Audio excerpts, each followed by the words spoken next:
Well, greetings, everyone. Dale Parrish, host COS today, along with my co-host, Mr. Ken Kashuba. How you doing tonight, Dale? Good, good. How are you, Ken? I'm doing just fine, thank you. You survived the storms that came through your area about a week or so ago, didn't you? By the hairs of my chinny chin chin. Yeah, yeah. And you got a few hairs there on your chinny chin chin. Yeah, That's for sure. it felt like the wolf was blowing on my house. Is that right? Huffing and puffing okay. So we're blessed. We're thankful that everything was safe. There were some definite areas of Indiana that got hit really hard. So gotta Yeah. gotta feel good about that. About the fact that all we had was had to hunker down for a while. I was on a call last night with some of my old high school buddies, and one of them still lives in St. Louis, and they got hit there. They got hit in that part of St. Louis too. So Big storm. it was big, pretty big.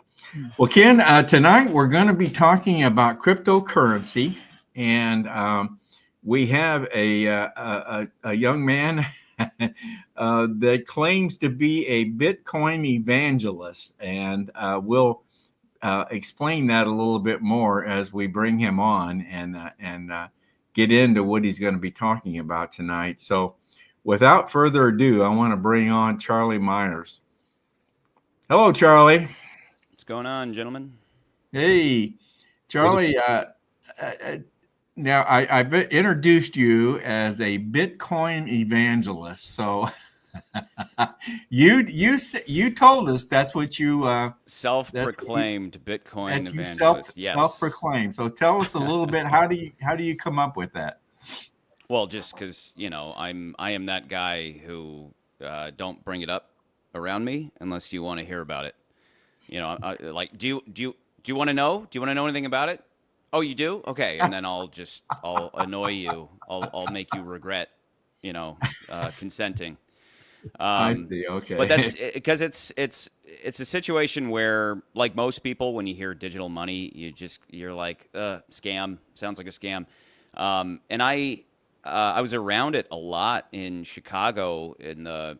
Worked in a production studio, where you're surrounded by nerdy guys all day, and so they would be talking about Bitcoin. And I remember I used to say, I'll wait. I'll give it 10 years, and if it's still around in 10 years, I'll think about it. And I had one friend in particular who just said, and the book that we'll talk about, a book I push on a lot of people because I think it really lays out Bitcoin, and not in technical terms, but in conceptual terms that everybody can understand. It's called the Bitcoin Standard. Let's bring that up. That's There it is right there. He said, just buy the book. Please just buy the book, read it. It could change your life. And another friend that I evangelized, I got him to read the book, and he came back to me a few days later and he said, this Bitcoin stuff is going to save the world. And I said, welcome, brother. Welcome. And I put him in robes like mine, and we, like part of the cult, we put the hood on, and we walked around chanting about Bitcoin and all that. So he's part of the family now. But the bottom line is that, and really what the book drives home is that money is more than just, the paper that we use to buy things with. Money drives behavior and decision making. I don't know if you guys are familiar with Wu-Tang Clan, but they have a hit song called Cream. Cash rules everything around me.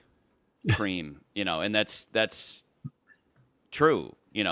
Money drives everything. So whoever controls the money controls the world. And so that's what Bitcoin's all about.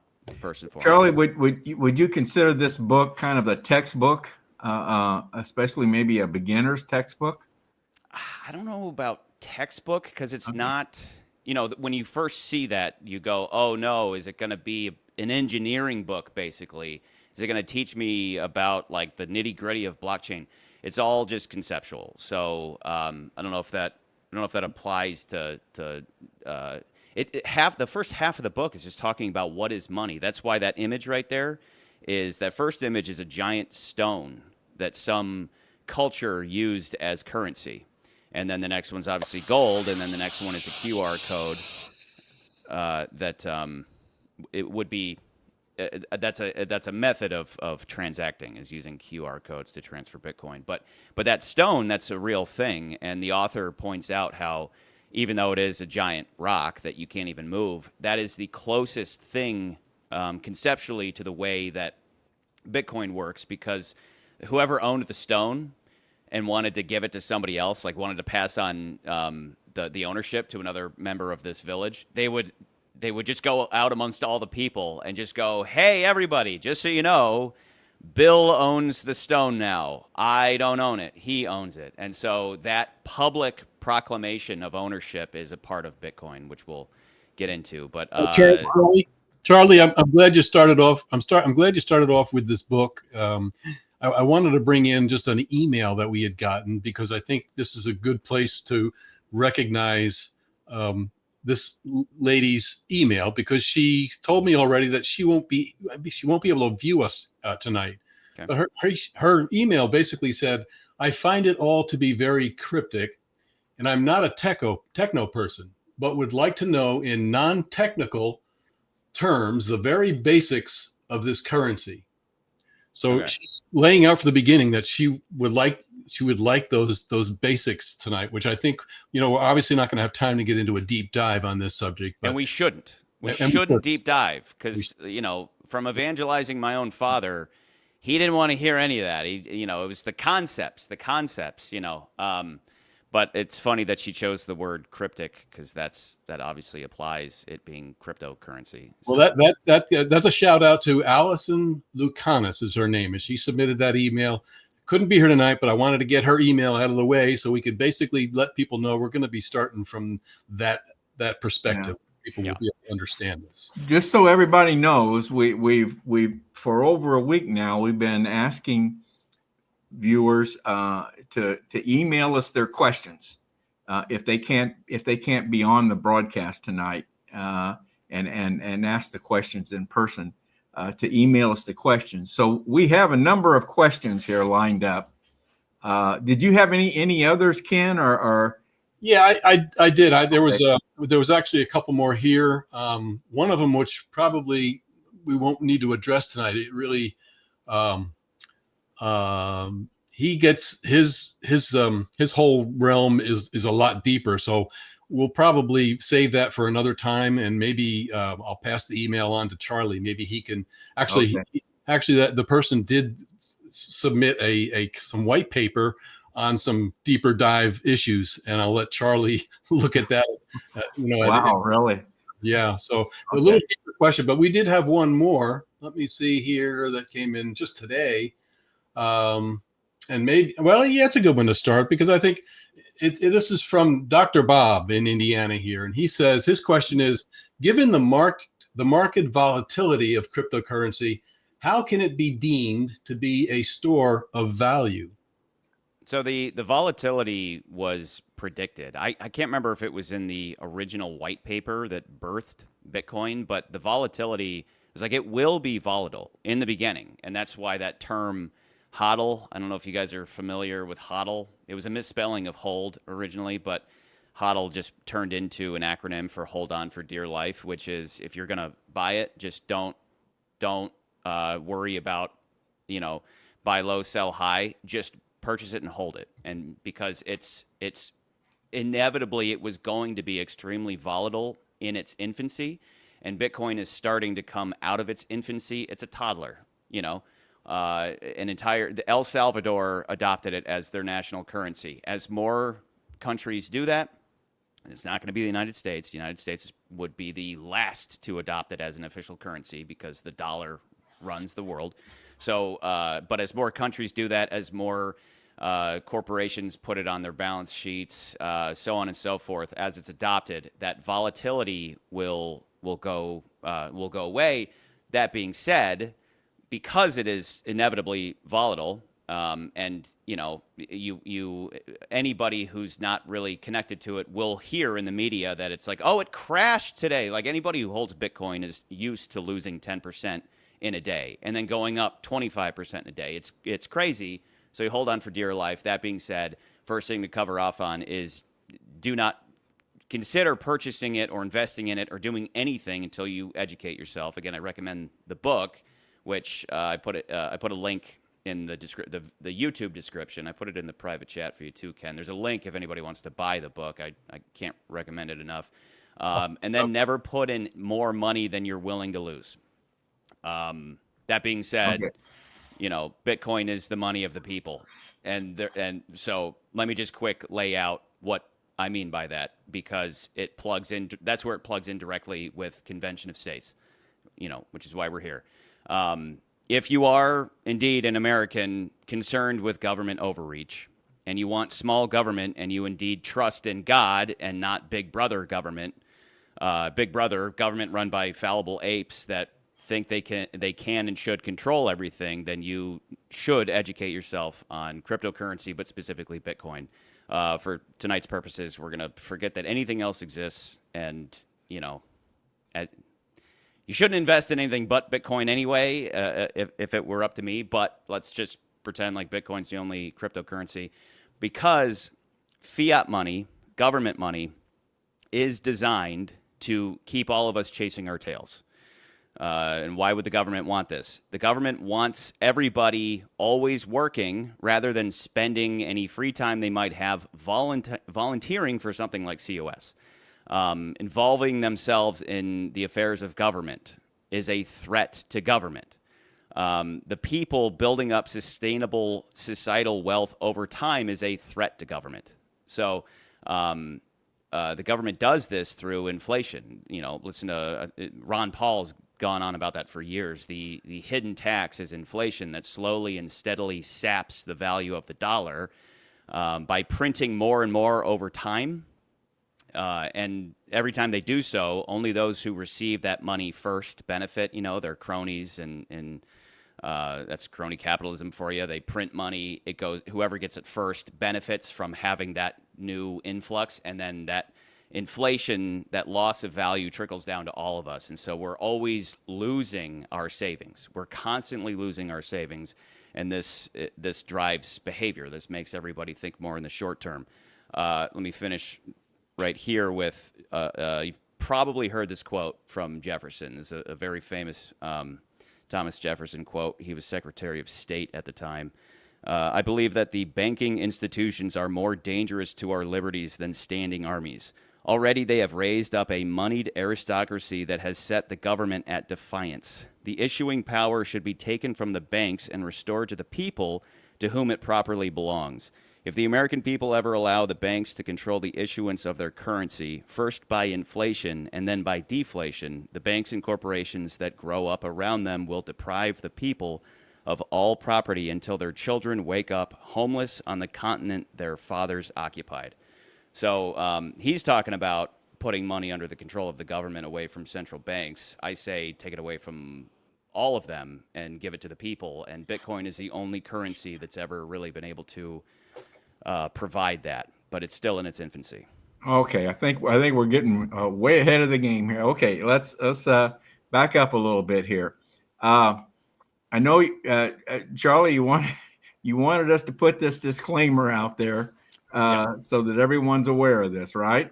Yeah, not financial advice. Like I said, don't ever put in anything you're not willing to lose, because it's not guaranteed. Bitcoin has enemies, so it's not a sure bet. My one of my brother-in-laws recently was like, I just read something that by 2045 it'll be worth $36 million a coin. I'm like, yeah, that'd be great. But if the powers that be achieve their goals, they'll destroy Bitcoin and put in their own crypto that they can control, and they can inflate and deflate and enslave humanity. But okay, staying on point. So, but that is a possibility, right? That is yeah, that they could say, the central banks could say Bitcoin's now illegal, and the government could say it's illegal, and the central banks could say we have this thing called Earthcoin, and you got to put all your money in Earthcoin, and if you say anything that we don't like, we're gonna kill your ability to buy groceries. And I mean, that's straight out of the Bible. That's your 666 situation. So Bitcoin is not that, and the reason Bitcoin is not Earthcoin, Unity Coin, whatever it is because it is decentralized. It's decentralized because it is a network that anybody can access internet wide versus just the government or some central entity controlling all of it. Okay. Let's get started here. This is the first question that was sent in to us. What is cryptocurrency, and how does it work? So Google AI provided a very basic definition here, just so we can all get on the same page. Cryptocurrency is digital or virtual currency, so it's not physical, that uses cryptography for security. Cryptography would be like, most famously, that'd be, what was his name? Who, the Enigma machine, in World War II, they were all trying to break each other's codes. Oh, yeah. It's code generation and code breaking and all that. Operating on a decentralized network and doesn't rely on a central bank or government for verification. So right now, if I were to send money to either of you, it would go by way of a third party. A third party would verify that the money I send to Ken, for pizza or whatever, they verify it, and it's on their books that they control, and they can, manipulate however they want. They're not supposed to, but they could if they want. We have to trust in that third party versus the idea behind cryptocurrency is that it's peer-to-peer with no third party, centralized third party that's like, what'd you say, Charlie? You want to send what to Ken? Okay, great. And that's because of the technology attached to it, which we'll get into. But all you need to know for now is it's not physical. It is digital code. There's no actual physical Bitcoin, but it works by it successfully removes that third-party verification, and it's just person to person. Okay. And you say in World War II what were you saying? They used this cryptography? Cryptography is, let me just pull up a quick definition of that because That's a dictionary just says the art of writing or solving codes. So cryptography has been around forever. So I see. All right. Read Da Vinci Code, and there's like cryptography going on. But that's the that would fall in line with mathematics and the art of writing and solving codes. Great. How that applies here comes into play with the blockchain and also the way that you hold Bitcoin, which we'll get into. I'm trying to go step at a time so we don't get too tripped up. Well, here's another question that I think you've already touched on it a bit here, but what is Bitcoin, and is it a physical coin? Which I always thought it was, but it's not really, is it? Well, because they'll show, if you're watching CNBC, they'll show that you can buy them. Yeah. They're like little fake gold coins with the Bitcoin, the B symbol on it.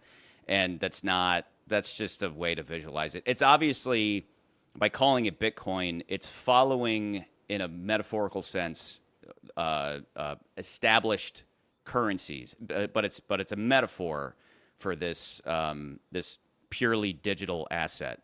So Bitcoin was the first cryptocurrency.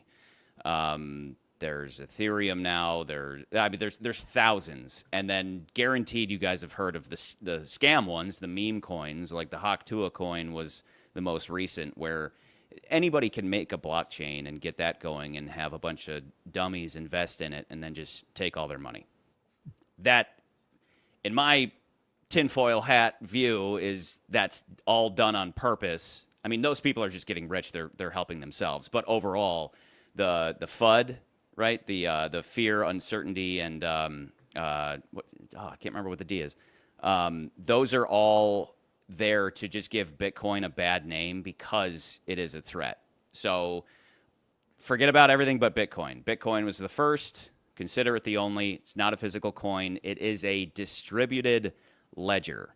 There's a guy, a good Substack on Bitcoin called Marty's Bent. His definition here is a distributed peer-to-peer cash system with a fixed supply that cannot be corrupted by central authorities and ultimately replaces central banks as the issuer and maintainer of the global monetary system. So think of it as a list of entries in a ledger that says Dale has, 10 Bitcoin. Ken has 20 Bitcoin. Charlie has 2 Bitcoin. Instead of our names being listed, of course, it's just a series of internet addresses. It's like alphanumeric code. That way that it's not your name isn't in there, so it can be anonymous. But and then every time Bitcoins are transacted, that ledger is updated, and that ledger is made up of what is called blocks. So as you're transacting, as you're on this public ledger saying, hey, Ken, here's 2 Bitcoins. And then Ken saying, hey, Dale, here's 10 Bitcoins. That's all public, essentially. That ledger isn't just in an office in a bank or whatever. And that's the trusted third party writing down what everybody's transacting. It's all public on the Bitcoin network. And every 10 minutes, all of those transactions are collected into what's called a block. Now this is where we get into blockchain. We're gonna keep going levels deeper. That happens to be the next question. Perfect. That we got. But I'll tell you what, we're approaching our time limit here on this segment. Cool. So why don't we take a break, and you come back for another segment if you can. So you can cool your brain off. Okay. Well, I hope everyone's enjoying this. I think it's been great so far. So hang on, Charlie, and we'll be back to you very shortly. All right? Cool. All right. Okay, Ken, are you soaking this all up now? I'm on board. Okay, because you own some of this, right? I mean, you're kind of involved in this a little bit, aren't you? Yeah, I got involved in Bitcoin. I don't think I deep dive researched as heavily as Charlie did to get involved, but yeah, All right. I've learned the hard way, and that is by getting involved. And then of course, yeah, and there's a lot more. Again, we're going to just cover the very basics tonight, but I even learned a little bit from an actual miner, somebody who actually makes money by being a miner of Bitcoin. And that's another. Not, I thought you meant a child, but no, no, not that. Like a hard hat and a pick, an actual miner. Okay. Bitcoin. Yeah. Okay. That's another whole realm. All right. Well, hey, let's take a break here, Ken. And why don't you tell us about that QR code up in the corner of the screen there? That QR code is not nearly as complicated as Bitcoin. All you have to do is get your smartphone out tonight and take a shot of that. And what it's going to ask you for is your name and your email address. That's all. Not going to ask you for a donation. All it's going to ask is for your name and your email address. By that, you are saying, I really like what you guys are doing. I like the COS today, what you're putting out. And I just want to show you I'm a fan. When you do that, you'll get free access to a platform which contains a number of our contributors through the years that we've been doing contributors. There are different amounts of contributions and things are all there for you to view at your own leisure, along with some very interesting links to different Convention of States items. And it's also a platform whereby you can interact with other supporters. That's really all that is. And I will eventually get around to putting a URL in the chat in case you don't have your smartphone with you. But that doesn't sound reasonable at all. You don't have your phone on you? Couldn't be. Oh yeah, right. Okay. Well, let's our contributor friend up in Minnesota, David Punt, has sent us another Dave's a daily dose. He's talking about this one's talking about legalized voting That's kind of been in the news here lately about voter ID and that type of thing. So let's take a little break here and see what Dave's got to tell us about that topic this evening. Sounds good.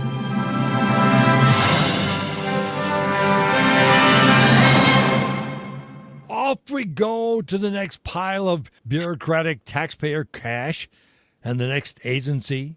Today's contestant, the U.S. Department of Education. Wikipedia says it's the smallest cabinet-level agency, a mere 4,400 advanced degreed folks who work there, and the budget is a mere, according to Wikipedia, $238 billion. This is Dave's Daily Dose on Broken Road Radio. I'm David Allen Punt. Among the big spending departments in the government, the Department of Education seems to have heard the words of the fiscal conservatives the world over. The number of people who work there is dropping like the proverbial rock, down a couple of percentage points since 2000. The trend in hiring is down, or had been until Joe Biden came to town. And somehow those faithful few, those stalwart yeomen and women at education have been able to increase their spending by 749%, times 8 almost. OpenTheBooks.org is the private watchdog, folks, who ferreted out those numbers. Meanwhile, students across the fruited plain are getting dumber. Test scores in any number of states, and mostly in all age groups, say that little Johnny and little Jill are not reading at grade level. And likewise for their timeses and gazintas. 2 times 2 is 4, and 2 goes into 4 2 times. And meanwhile, a recent Breakpoint broadcast reveals that schools across the fruited plain, elementary, high, and even colleges, are closing because of the drop in birth rate. Not as many kiddos are being born and then toddling off to kindergarten. And still, the Department of Education grows like topsy. At one time, education was shuffled in with health and welfare in the memorable HEW department, Health, Education, and Welfare. Jimmy Carter was the president who signed the law making education its own department back in 1980. And most states have followed along behind, creating their own Department of Educations around the countryside. And the target of DOGE is on the federal Department of Education, but not the rest of them. Yet. Time will tell if someday the duties and responsibilities of federal education can't be shuffled back and then make everybody smaller and more efficient. Well, I guess they're already smaller, aren't they? But not more efficient, or take less taxpayer money.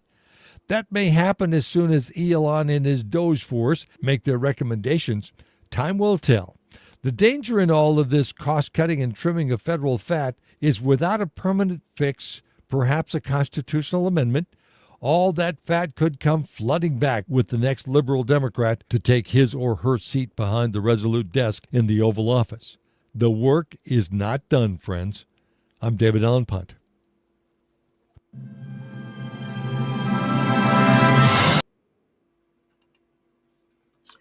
Well, that had nothing to do with legalized voting, did it? I was wondering about that. My apologies, my friends. I loaded the wrong one tonight. So that was about the education department, huh? We wouldn't lead us astray, would you? No, not intentionally. Gee, my knee. Sorry about that, but we'll bring that on our next show and bring Dave back and talk about voting. So that's always a good topic. Well, let's bring Charlie back on and let's get in another segment here. We're getting ready to talk about blockchain. So let's see if Charlie's still there. There he is, Charlie. Still here. Still there. All right, Charlie. The next question that we had submitted to us, in fact, was what's blockchain? And you were just getting ready to talk about that. So blockchain is the technology that drives Bitcoin, that drives, I think you could safely say all cryptocurrency. But talking about Bitcoin, it operates, it is this technology that secures all of Bitcoin, secures and keeps Bitcoin trustworthy, right? So again, the ledger that we talked about, the distributed ledger, it's as if everybody has the same copy of the ledger that says that everybody has and who sent how much to whom and blah, blah, blah. So all of those transactions, that ledger is held within this, what's called the block, and all of these changes to it and everything. Every 10 minutes, that's all collected. And then this thing takes place called proof of work, where every block that is generated requires the computers on the Bitcoin network to solve really difficult math problems. And this computation requires a lot of electricity. This is why, talk about government control. This is why the environmentalists will be like, it uses a lot of electricity, so we don't like that because it's bad for the environment. Whatever. But the point is that there is a cost. There's an investment that friend of Ken's who's mining Bitcoin.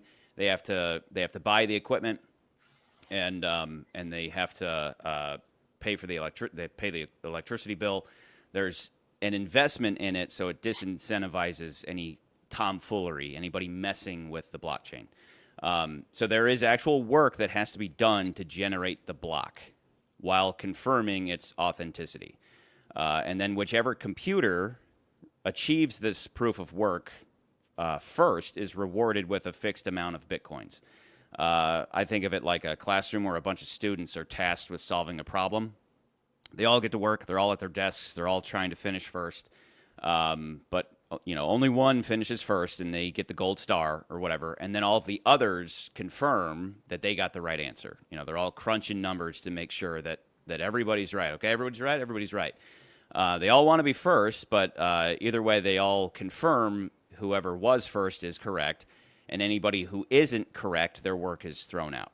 So it's everybody on this network is double checking everybody else all the time. Another quote from Marty's Bent: block rewards, the gold star here, incentivize miners to validate transactions by offering Bitcoins for mining blocks. The reward combines a block subsidy, which is new Bitcoins, actually like newly minted Bitcoins that are added into the environment, the ecosystem, and transaction fees. They actually make money. This is why miners are doing what they're doing, because they make money doing this. This started with 50 Bitcoins mined every block, and then that amount cuts in half about every 4 years, creating a fixed supply that diminishes over time. The current subsidy is just over 3 Bitcoins. So that's a lot of money to be making, in a few minutes' work. The reward serves dual purposes, providing economic incentive for miners to secure the network and distributing new Bitcoins in a decentralized manner. Eventually, transaction fees will constitute the entire reward when the subsidy reaches 0, which means that when every Bitcoin comes into existence, which will be in the year 2140. 2140 will be when all 21 million Bitcoins are officially mined, and then that's all there is forever. It's just 21 million, because no single person can go in there and just say, about 42 million. Let's just double it. Nobody can do that. So it is permanently scarce by way of this distribution amongst all these people who are all the students in the class, all doing the work and agreeing with each other that everything's accurate, right? So real quick, just for funsies, I have 2 down here in my basement here. I have space heaters that are not space heaters that you plug them in, turn them on, and they have the heating coil, and then they heat your room. They are Bitcoin miners that generate heat because they're crunching numbers. They're just sitting here crunching numbers on the Bitcoin network, and I make money off of them. And they let me just pull one up here real quick. So I have 2 of these down here, and they're like there's heat coming out of this, and the heat isn't from a heating coil. I'm turning it off. It's from, this is a computer. that is putting off enough heat to raise the temperature in the room by a few degrees to keep me warm when it's cold. Holy smokes. So, Charlie, when you talk about a ledger, are you talking when you say ledger, I think of a spreadsheet. Are we talking about something like that? Is that what Basically, that yeah. looks like? basically, yeah. Like it, and so the way to finish up on specifically how the blockchain, how a block becomes a part of the blockchain, is that that block that that the student got the gold star for crunching numbers and all that, that then gets added to all of the blocks that came before. So the entire blockchain is the entire history of Bitcoin, stretching back to the very beginning, what's called the Genesis block. So however many thousands of blocks there are, all of those transactions, all of those addresses, all of, Ken's Bitcoin, Dale, your Bitcoin, mine, it's all there, all daisy chained to each other going back to the very beginning, which means that it can never be altered. And that's where it's that accuracy is what gives it value. That the scarcity of the 21 million, that, and there can't be any more. The scarcity, the accuracy of the blockchain, and the electricity cost, all of those combined are what give it its value. But and also all those combined are what's keeping it accurate, right? No one person can go in there and go, give me 3 million Bitcoin. Their work would be thrown out. Again, like the students there sitting there crunching numbers, the guy in the corner eating glue, claiming that he got the answer right. They all go, nope, we're throwing your work out. You don't count. Wow. Yeah. Any questions at this point? Okay. All right. Let's go to the next question we got here. Where can I buy it? I guess that's referring to where can I buy Bitcoin? There are at this point there's a lot of places, but if you've educated yourself and you are ready to invest, the safest, most accessible would be something like Coinbase. You've probably heard of Coinbase. It's pretty reliable. It's a publicly traded company. You could go buy stock in Coinbase if you want to invest in them versus Bitcoin itself. But it is for a reasonable fee, you can buy however much you want, but you should, in my view, immediately remove your Bitcoin, transfer it out of their custody into your own. Dale Tipton, he sent me an article saying, hang on, this article in the Epic Times is talking about how I can't remember if it said a specific crypto, but it was like all these people lost all this money from hackers. These hackers stole all this money. Well, he wasn't talking about somebody hacking the Bitcoin blockchain or anything like that. That is basically impossible. What he was talking about is some exchange, some place where people go to purchase cryptocurrencies that got hacked. And that is very possible. And that, in fact, flies in the face of the purpose of cryptocurrency, which is self-custody. If you hold it, you're supposed to, this is why you have to educate yourself on how to do this. You keep it yourself. And there are a couple different ways to go about this. Like, Ken, are you on a cold wallet? I am on a cold wallet. Okay, so you have if you have a wallet that's holding cryptocurrency, typically they come in the form of a cold wallet and a hot wallet. My cell phone is a hot wallet. Hot wallet means that it's easily accessed. Like maybe I have $1,000 in Bitcoin on this phone, just in an app that acts as a wallet, and I can transfer it onto this device. Then a cold wallet is a device that you transfer your Bitcoin to, and then it stays off the internet. This is always connected to the internet. If I'm in some internet cafe with no VPN or something, maybe some guy's there, maybe he hacks my phone and he transfers everything I have off of it, whatever.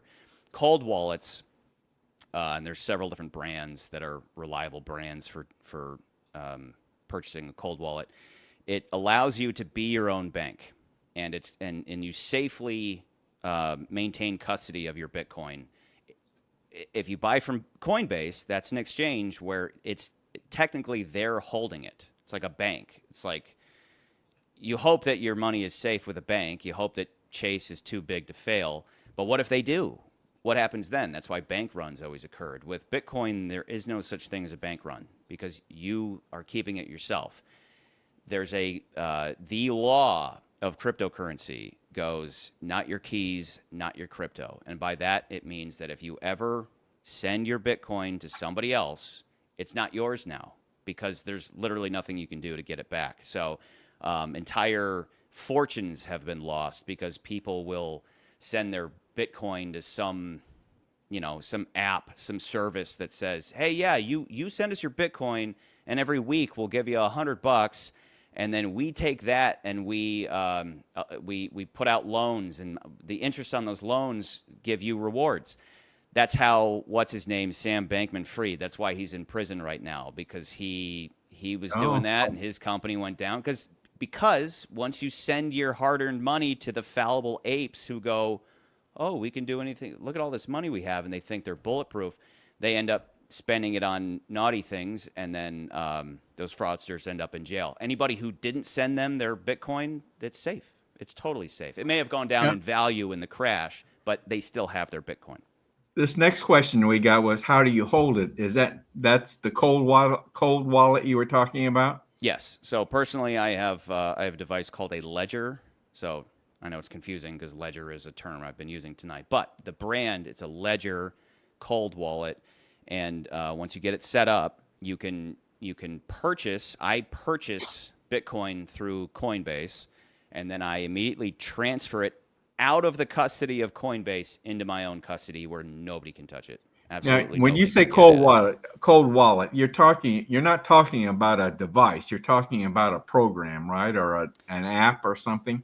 Both. Because, but the key to it. So let me just throw this metaphor at you real quick, just to illustrate a point. Those apartment buildings with rows of mailboxes all stacked on top of each other. Okay. Anybody can walk in there and slip mail into all those boxes, right? But only one person, the owner of that whatever specific mailbox, can go up with a key, unlock it, and take the contents out. Bitcoin works the same way. You have a public address. Like I have YouTube videos where I put in the description, I say, hey, if you want to consider a Bitcoin donation, here's my address. Somebody can take that wallet address and they can send Bitcoin to that address. That's the mailbox, that anybody can put Bitcoin in my mailbox. But only I have the key, which is more or less an alphanumeric passcode, that can access that can open it up and then actively transact the Bitcoin that I hold or that I've received.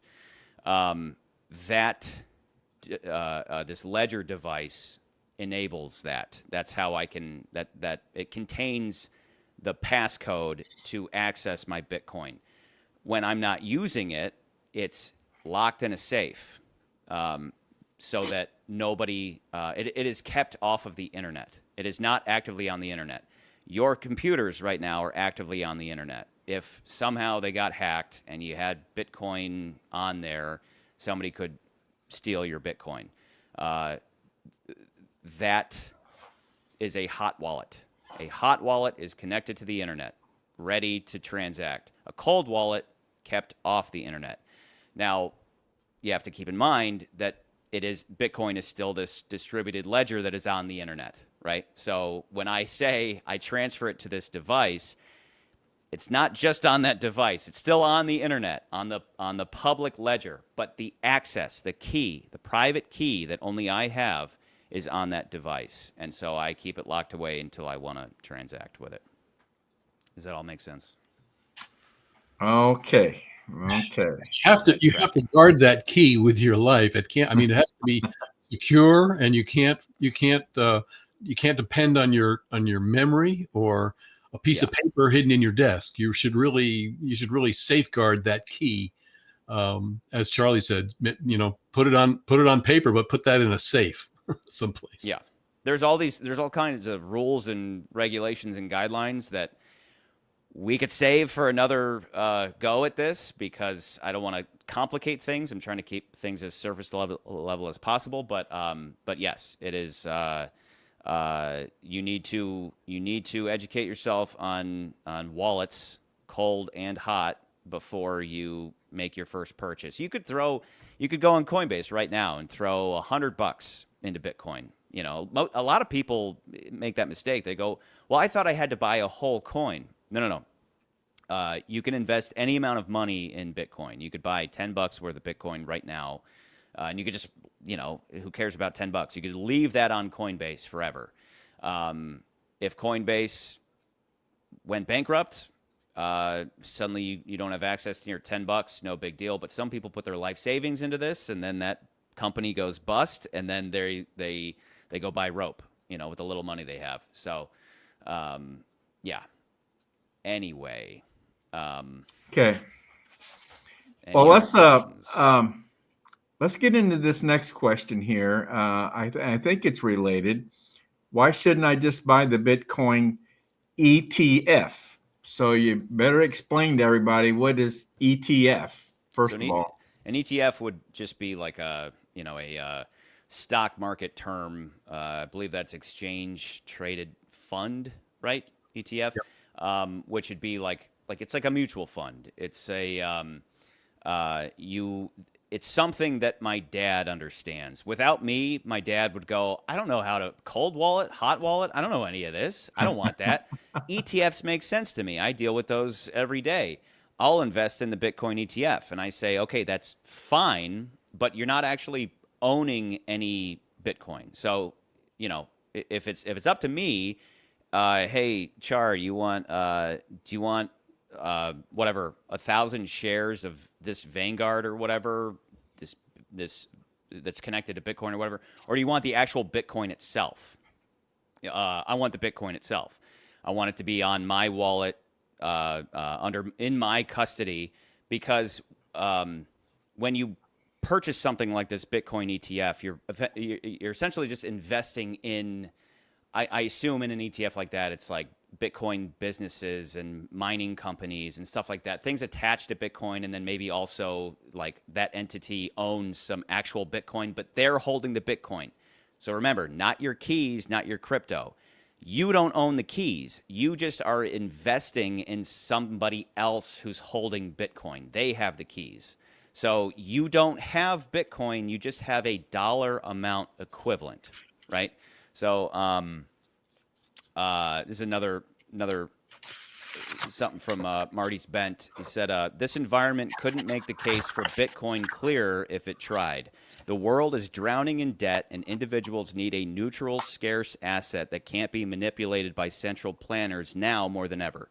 Don't get caught up in the noise on intraday price movements. Understand what Bitcoin is and why you hold it. It's the best money the world has ever seen, and you hold it so you can't be forced to operate in a world of fugazi.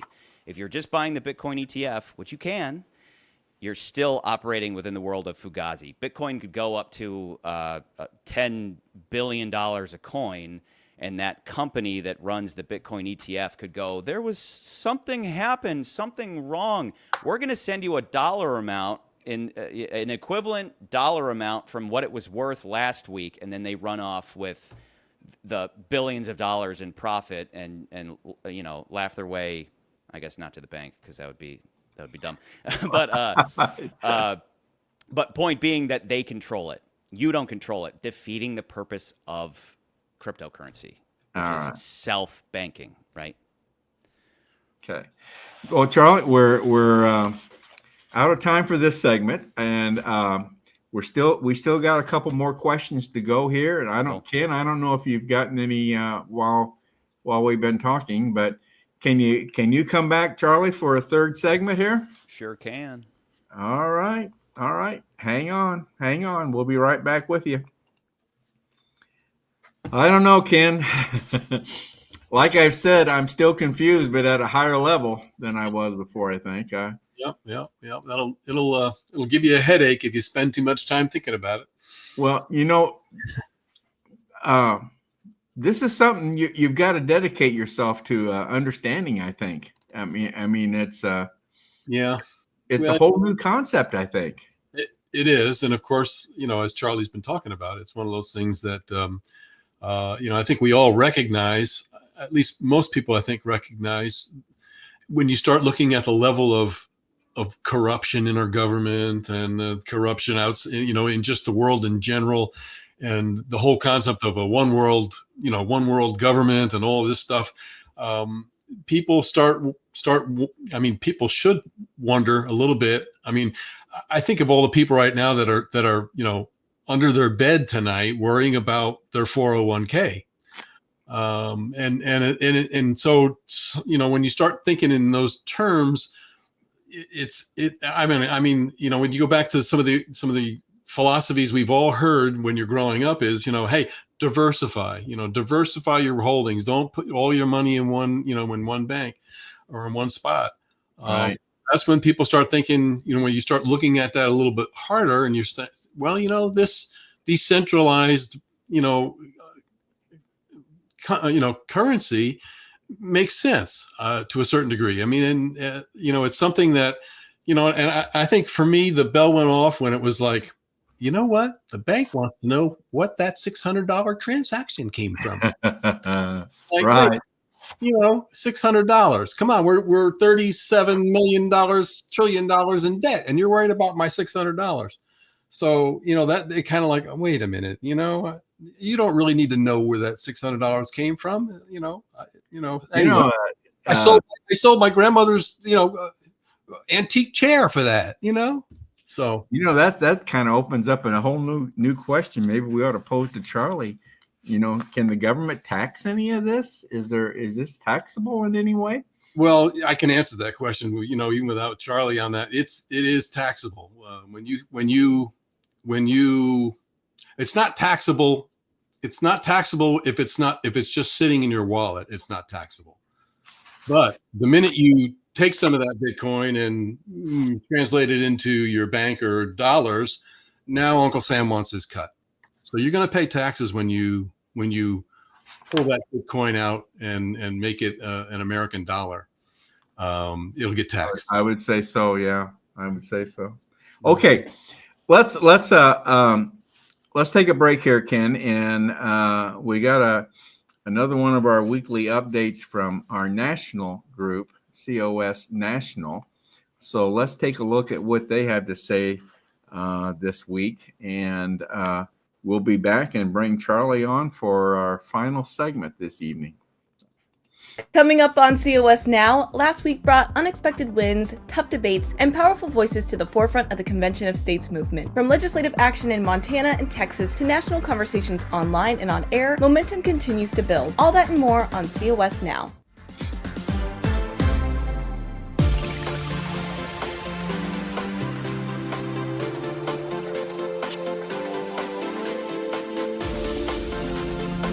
What do we want?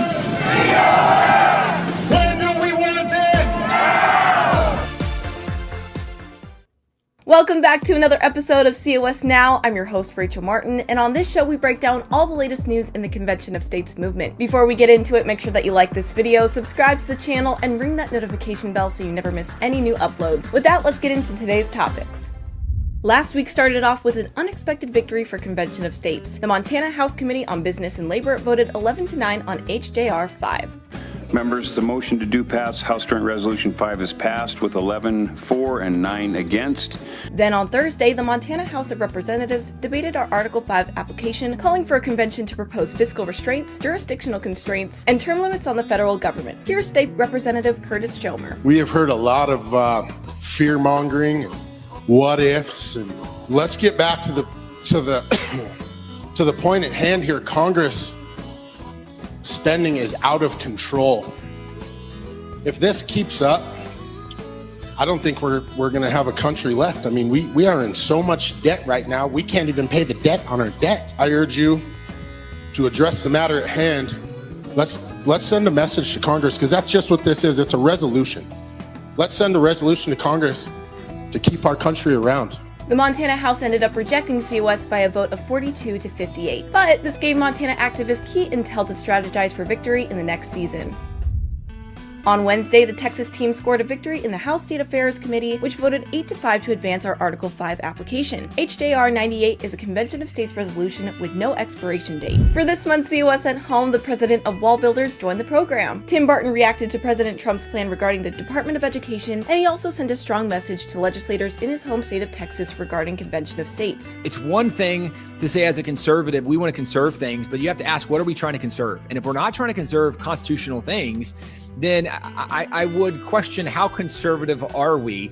And clearly, Article 5 is part of the Constitution, part of the amendment process. And then if the question and the concern for many people is, but I don't think we're moral enough, I don't think we're good enough. Well, that might be a different conversation, right? Of what do we need to do? But two things can be true at once. It can be true that we have to return and restore some of the religious and moral foundation in our nation. It can be true that we have a Congress that has lost a lot of backbone, that need a infusion of backbone, or we need another option. And it's true that Article 5 is part of the Constitution. So if you are a conservative, then again, multiple things can be true at once, but what are you trying to conserve? And if the Constitution is not part of what you're trying to conserve, then again, I would have to question how conservative you actually are. You can watch that full interview at conventionofstates.com/at-home. And finally, check out this viral clip from the Shipwreck X account. None of these people care about you. They haven't done a thing since Trump was put into office. Not one thing, not a thing. And I don't know what the answer is other than a convention of states. That's it. That's the only answer I have. Your life isn't any better because of your congressman. Your life isn't any better because of these people that are sitting on the floors of Congress. None of these people care about you, and something has to change. It has to change. It can't continue like this. Nothing is going to get better until this changes. And I'm not talking about primarying people out and putting new people in. I'm saying the entire system as a whole needs to change. The only thing that I can think of is bringing it back to the states, doing a convention of states. We couldn't agree with you more. If you want to get involved with Convention of States, go to conventionofstates.com and sign our petition. Then follow us on our socials such as Facebook, Instagram, and X, and keep up to date with all of our latest news. Stay tuned for next week's episode, and I'll see you next time.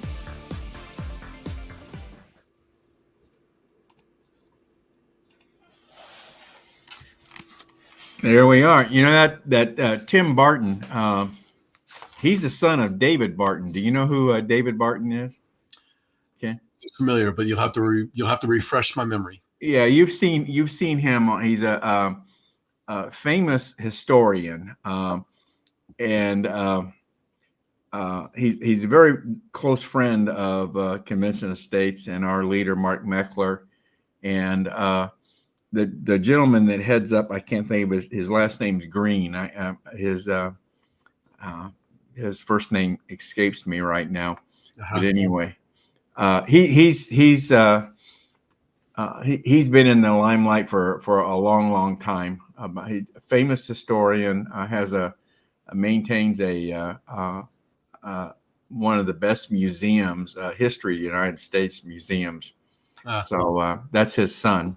I've seen him on other documentaries too. So that's where he comes from. Yeah. Well, we got a lot of stuff going on across the nation. I know that the year is early yet, but we're still at 19 states. So I don't know who's going to become number 20, but we need to get there. We do. We need to get there 20, 21, and 22, and 23, and so on for this to happen. So I know we're really close in a couple, so I guess it's time to get out and put your money on the horse you think is going to come across and make it number 20. But well, folks, this is believe me, this is a hard thing to make happen. As you can see from week to week when we play these updates, you got to go through committees, you got to go through floor votes, and some of these can be very close, and it's very disappointing. But we're, like I said, the year's early yet, so these people that talk about a runaway convention have no idea. Yeah. Yeah. Okay. Well, listen, let's bring Charlie back for our last segment here, and I promise you, folks, this is the last segment. So we'll get Charlie here to kind of wrap things up. So let's bring Charlie back on. Charlie, before you get started, I got to post a comment we got here in the chat just to see if you're familiar. I am not, so maybe you are. This is from one of our viewers named Jeremy Wilbur, and he says, watch the Tuttle Twins to get a nice 3-minute Bitcoin summary. Are you familiar with the Tuttle Twins? Yeah, and there's just, I mean, hit YouTube and just, Bitcoin in 5 minutes, blockchain in 5 minutes. There's a lot of really good explainers that will just give it to you in visually and in a short amount of time. And that's part of it. Like I can't recommend it enough. The Bitcoin Standard book, read that, and then take to YouTube. And even Ben Shapiro he did a whole video, him on a whiteboard just being like, here's blockchain, why it's important. And because every day ticks by and hard money will, a concept the book lays out is there was a time when the world was like, should we go with gold or silver? And some countries went with gold, some went with silver. And because gold, the attributes that make gold a harder currency than silver, even though it might be minor, over time, gold goes like this and silver falls behind. And then those countries that went with silver, they fall behind too, and they have to make the switch and they lose value because of it. So point being that over a long enough timeline, Bitcoin's just doing its thing. It's just doing its thing. Oh, it's volatile? Doesn't matter, because every time it goes down, it crashes periodically, but zoom out and it's just going like this over time because it's hard, right? Because it's deflationary and it increases in value as you hold it. And so the main thing with this book, laying out how Bitcoin can save the world from itself, basically, it's shocking how reading it, you're like, this is a conservative book. Because it starts getting into human behavior, So because it's deflationary, it is increasing in value over time. That's what deflationary is, as opposed to the dollar that is inflationary. It is losing its value over time. Right now, your life savings, it's losing value every single day, which incentivizes short-term spending and short-term thinking. Oh, I guess we'll go to Disney World again this year because why not? We might be dead in a year. And so we might as well spend, and that's what the government wants you to do. Don't save your money, spend. And then it keeps everybody on the hamster wheel, and empowers them. So Charlie, did you hear Ken and I during the break there talking about taxable? Is this I guess this becomes taxable once you convert to dollars. Is that or were we correct in saying that? Yeah, the government basically sees it like investing in a stock. So you sell a stock, you have to pay capital gains. I've never sold any Bitcoin. I don't want to because of what I just laid out. It's deflationary. So I'm like, why would I sell it now if I think it's going to be worth millions in the future? Why would I do that? So you can be one of those people who's day trading it, but that's probably why the government is going to do that because they just want money and control. But if I sold mine right now, whatever capital gains I saw, I would owe taxes on that. So I refrain from doing so. But Trump's talked about getting rid of that and treating it more like a currency than a stock or something. Okay. There are some of the major investment firms that you can that are becoming more Bitcoin friendly, I'll say, that actually you can invest through these companies too. It's almost like Charlie was talking about before with the EFT, but you can find some of these companies where you can work with them as financial advisors, and they have Bitcoin plans generated in their company holdings at this point. So. Well, okay. This next question, we've kind of talked about this all along here, but is there anything else you want to say? Why is Bitcoin valuable? So we touched on this briefly before. It is valuable because of its scarcity, because it is not possible to, that deflationary status it has is because it is scarce. It is fixed at 21 million coins. And then, you hear those horror stories about people losing it because they threw away some hard drive that they had the keys saved on or whatever. That guy who famously is, he's trying to dig up that landfill or whatever because he's got like hundreds of millions of dollars on a laptop or something like that. So that makes it even more scarce because now that guy's Bitcoins are maybe lost forever, that makes what's left even, maybe there's only 19 million coins. So that scarcity gives it value. It can't be changed by a centralized entity like the government that loves to print money at the drop of a hat to solve short-term problems that punish everybody else in the long term, including their reelection. Like for years, we've heard about there's going to be a huge crash one day, and how the stock market is this bubble that's propped up by fraud or whatever, and no politician wants to touch that because in the short term they want to get reelected. So everybody's gonna kick the can down the road, right? So meanwhile, societies only flourish with sound money. Another line from the Bitcoin Standard book: sound money is chosen freely on the market for its saleability, because it holds its value across time, because it can transfer value effectively across space, and because it can be divided and grouped into smaller and larger scales. It is money whose supply cannot be manipulated by a coercive authority that imposes its use on others. Going further, animals' time preference is far higher than humans, right? They think in the short term. They act to the satisfaction of their immediate instinctive impulses and have little conception of the future.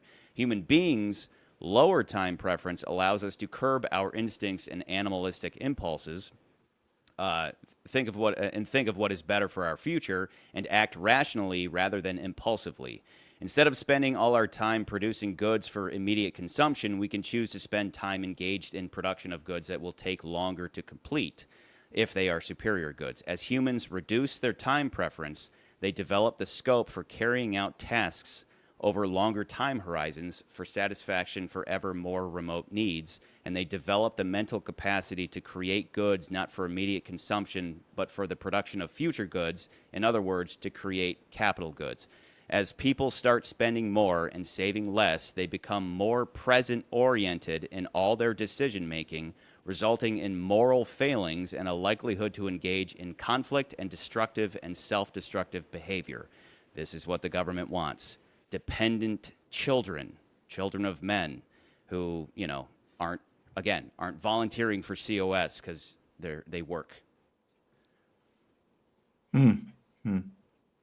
Paycheck to paycheck. Explain again this limit of 21 million. I guess what happens when we reach 21 million? Explain that again. So it's not like Bitcoin just exploded into existence and there were 21 million coins. It was planned out just by the protocol, the computer code that everybody adopted, the entire network. So like a network it's a network of computers, each computer being a node in a network, like neurons in a brain, right? All communicating together. And so 21 million is more or less arbitrary, but it's fixed at that. It could have been anything else. It could have been 21 billion, whatever. But it's that process, that proof of work process that we talked about before, where all the transactions and addresses, everything on the ledger that's in that block, as those blocks are mined. Again, that's just that's a holdover concept from how gold had to be mined, right? Work had to be put into the mining of gold, so that persists as a concept to express the way Bitcoin works. Again, even calling it Bitcoin is a holdover concept to, so it makes sense to us humans who understand that after thousands of years of dealing with the physical. So these computers on the network, once they have mined that block, then that like I said, was 50 Bitcoin in the beginning. would suddenly, be rewarded to that miner that completed the proof of work. So every 10 minutes in the beginning, 50 Bitcoins came into existence. Every 10 minutes, every block, 50 more. And then at a certain point, that became 25. And it's roughly every 4 years that halving. You'll hear about the Bitcoin halving event, where the amount of Bitcoins that can be mined is cut in half. And that's what kept it scarce in the beginning, and and then once we reach that 21 million, that's it forever, for all of eternity. Bitcoin is just at 21 million coins. But they were slowly put out there, not all at once, just slowly put out there until after over 100 years, it would hit 21 million. Wow. 'Cause it couldn't all be at once. It had to be slow and steady, right? If it was going to be maintain value. And so you have all these fun stories, like one of the first, all these milestones in Bitcoin's life. Like famously, somebody purchased a pizza with, I think, 100 Bitcoins. Spent 100 Bitcoins on a pizza, on two pepperoni pizzas or something. And 100 Bitcoins today is like $1 million or whatever. So it's or more, a lot more than that. So it's but that was necessary to get us to where we are now, right? Or there's another fun one where, like, you'll competitions in the past, like, I don't know, some video game competition, it would be like first prize gets $5,000, second prize gets some video game system, third prize gets 100 Bitcoins. And so it's like whoever won third prize, they won in the end, Okay. All right. Now this last, this is not in the form of a question necessarily, but is this the Trump plan that we're talking about here, the Bitcoin Strategic Reserve? So from what I understand, because I was there, glued to my screen when Trump was signing this into law, they took any Bitcoin, any crypto probably, but any Bitcoin that was seized in criminal activity or whatever, they take some criminal in, and that Silk Road guy that they busted, and any Bitcoin that the government seized, instead of just selling it on the open market, they now are keeping it as a federal reserve, a strategic reserve of Bitcoin, and they're still talking about purchasing more, which would be smart. I said earlier that the last country to adopt it would be the United States, because the dollar runs the world and they like that control. But Trump, being a man of the people, he's like, these people like this Bitcoin, and Bitcoin's all about freedom. So if he keeps his promises, then not only have they done this, but then they'll purchase. They talked about buying 1 million coins. So if the federal government suddenly buys 1 million coins, Bitcoin's going to skyrocket in value, which would be amazing. But we'll see. They've already done this. They haven't purchased more that I've heard of.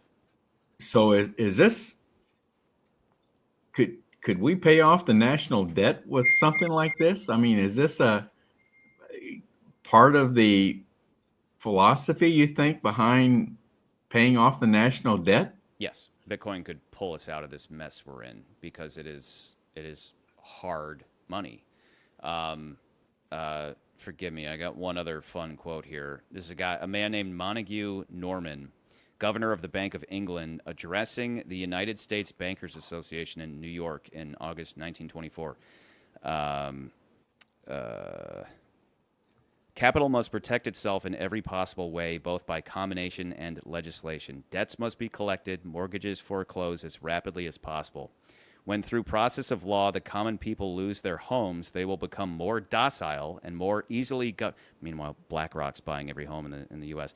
More easily governed through the strong arm of the government, applied by a central power of wealth under leading financiers. These truths are well known among our principal men, who are now engaged in forming an imperialism to govern the world. By dividing the voters through the political party system, We can get them to expend their energies in fighting for questions of no importance.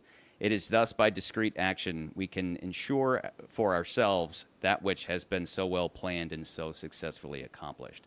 How perfect is that? Get these dummies arguing over trans rights and pronouns and all that, and meanwhile we steal everything out from under their feet, you know. So Bitcoin, if we can educate enough people on cryptocurrency and they can responsibly hold it themselves. This goes all the way back to the vision of the founding fathers, where it's like, hey, we're gonna do this republic thing, but if we're gonna entrust all of you with the republic, you have to be responsible with it. We have all these rights, you got to have an equal amount of responsibility. Don't screw it up. You know, the famous Ben Franklin quote where he didn't quite say it like that, but he kind of said, don't screw it up, don't muck it up. And then, you know, people, because they're, you know, there's the devilish forces just want them to be dumb and sedated and unhealthy and all that. And by giving into that, they're gonna lose this amazing thing we have. Bitcoin is right there with it, where it's like it's the people's money, and if we can educate enough people to become their own bank, then they won't be bamboozled by these dummies in the government who, oh no, another huge crash? How did this happen? Well, it happens because they have the ability to manipulate everything. So this takes that out of their hands, and we've never truly had any a currency like this that could you know, get it out of the short-term thinking apes who always muck it up and always end up robbing the little guy. Kind of like Article 5. Kind of like Article 5 puts the power back in the people's hands, and they can't monkey with it. Yes. Yeah. All right, Charlie. We're about out of time here on this final segment, so I think we're at a point. You want to kind of wrap things up here, or you want to? How do you want to? You want to warn every you want to give a warning or whatever? I say it for the millionth time. Read this book so that you understand. The book isn't going to get into engineering or coding. I don't even know how to code. I just understand the concepts behind Bitcoin and what makes it effective. But this book can help. And then from there, you know, anybody reading this book should come out of it being like, this is so cool. And when I sit down with friends and family that I get set up with their ledger device and all that, and we're sitting there and we're like reading codes back and forth, they're like, this is cool. It's kind of fun. I'm like, yeah, right? It's cool, you know, being your own bank. I guess I'll just close continuing what I was saying. This is the hardest, most sound money that has ever been invented, because, you know, people would say, whatever, all the questions about what gives it value. What is currency? What is it that makes these pieces of paper valuable? And it used to be that it was connected to gold, which is hard currency. And now it's just trusting in Big Brother. Good luck with that. So it is sound money that builds empires of wealth that can stand the test of time. I mean, there are huge cathedrals in Europe that exist because societies were so wealthy that they could put 100 years into building a single cathedral because they were just so wealthy, whereas nowadays, again, we're on the hamster wheel of debt slavery. We are inextricably tied to our currency because of how it drives human behavior and decision-making. So again, coming from the book, the musical works of Bach, Mozart, Beethoven, and the composers of the Renaissance, classical, and romantic eras put to shame today's animalistic noises recorded in batches of a few minutes, churned out by the ton by studios profiting from selling to man the titillation of his basest instincts, whereas the music of the golden era spoke to man's soul and awakened him to think of higher callings than the mundane grind of daily life. Today's musical noises speak to man's most base animalistic instincts, distracting him from the realities of life by inviting him to indulge in immediate sensory pleasures with no concern for long-term consequences or anything more profound. It was hard money that financed Bach's Brandenburg concertos, while easy money financed Miley Cyrus's twerks. So overall, in conclusion, it is sound money, hard money, like Bitcoin, that can usher in this next golden age that we keep hearing from, you know, MAGA and all that. Not fiat money. Not fiat money. Fiat money is just slavery. All right, Charlie. Thank you very much for this. This has been enlightening. We may bring you back for phase 2 of this educational process. But Phase 2, we should bring in Diana Tellis's husband. I understand he actually works in blockchain. So that's a good idea.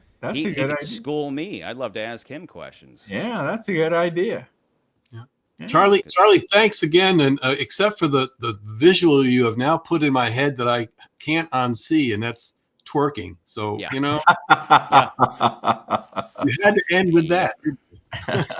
Sorry, not sorry. You got to stare at the darkness so you can overcome it. That's step 1. That's the truth. All right. Charlie, thank you very much. Have a good evening, bud. Thank you. Happy to do it. You too. All right. Very good. Very good. Well, Ken, let's kind of start wrapping up here this evening. Let's talk about our next broadcast coming up on the 21st.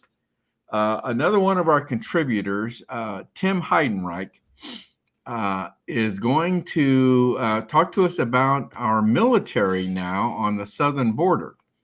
So we're going to be kind of dedicating this whole broadcast on the 21st to the border. I hope to have some information on some legislation that's being passed about that's being used to deport immigrants. So, and I think I had recorded earlier a little piece. I think it's a soapbox piece that I did on the Star Ranch. I think you had investigated that a little bit too. Yeah.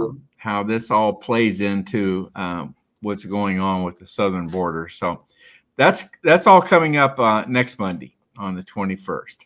Okay. And then coming up on the 28th is our next roundtable. And the topic for the roundtable is the Corporation for Public Broadcasting. So that ought to be a very interesting roundtable. Yeah. Ties right in there with more Doge, doesn't it? Yeah. John's already got our panel hard at work at preparing for that. So Corporation for Public Broadcasting be coming up on the 28th, our roundtable. And folks, keep in mind, if you've got any comments or questions about tonight's broadcast or anything else, feel free to give us an email at raiseyourvoicecos@gmail.com. raiseyourvoicecos@gmail.com. Well, Ken, let's close out with another piece on COS basics from John Ackerman, where he's going to be talking about a runaway convention here. So after that, we'll come back and say goodnight and let Maringo Mike close us out for the evening. So let's take a look at COS basics here. Sounds good. Let's see if I can get the right one here. Here we go.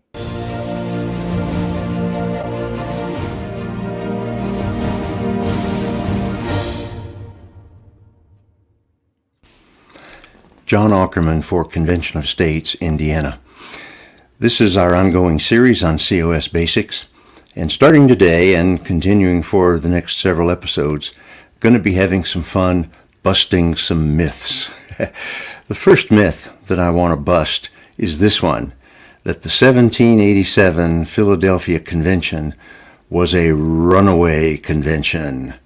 Some of our opponents love to say that, and they use that as an objection to having a convention now. You know, they say, oh, wow, the Constitutional Convention in Philadelphia was a runaway convention.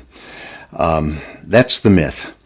They say that any convention held today would almost certainly be a runaway convention, because even the big one, the Constitutional Convention in Philadelphia, was a runaway. The only thing they were supposed to do was amend the Articles of Confederation. Well, the reality is that the Philadelphia Convention in 1787 was not a runaway. The delegates obeyed the instructions given to them by their states, as evidenced by the fact that no state took any action against its delegates. The charges levied against that convention are as old as the Constitution itself. There's nothing new under the sun. In fact, James Madison devotes the entirety of Federalist 40 to justify the actions of the convention and explain how the delegates stayed within the confines of their commissions. One claim that they make is that the delegates were not authorized to propose a national structure for the Union.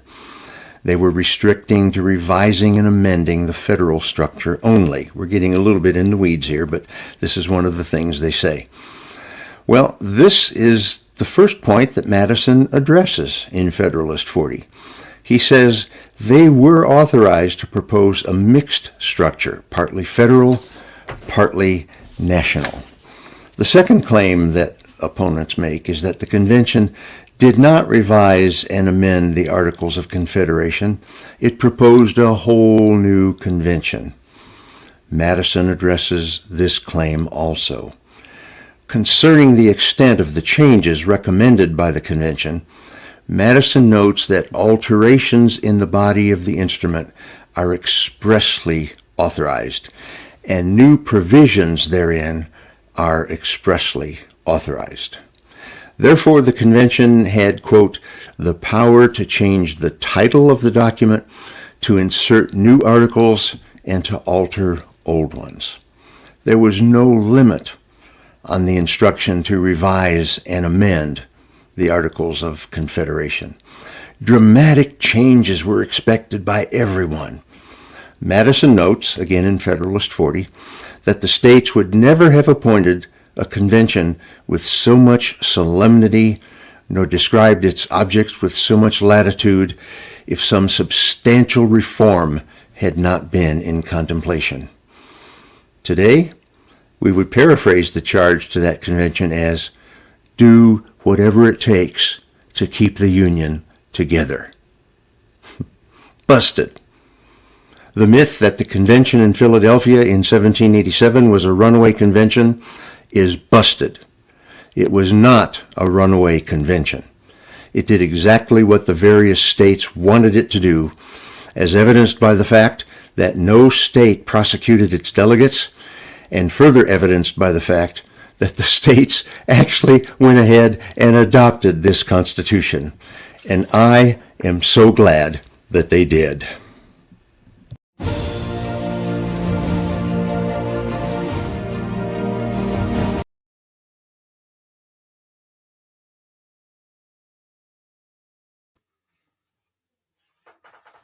Well, John does a good job on that COS basics.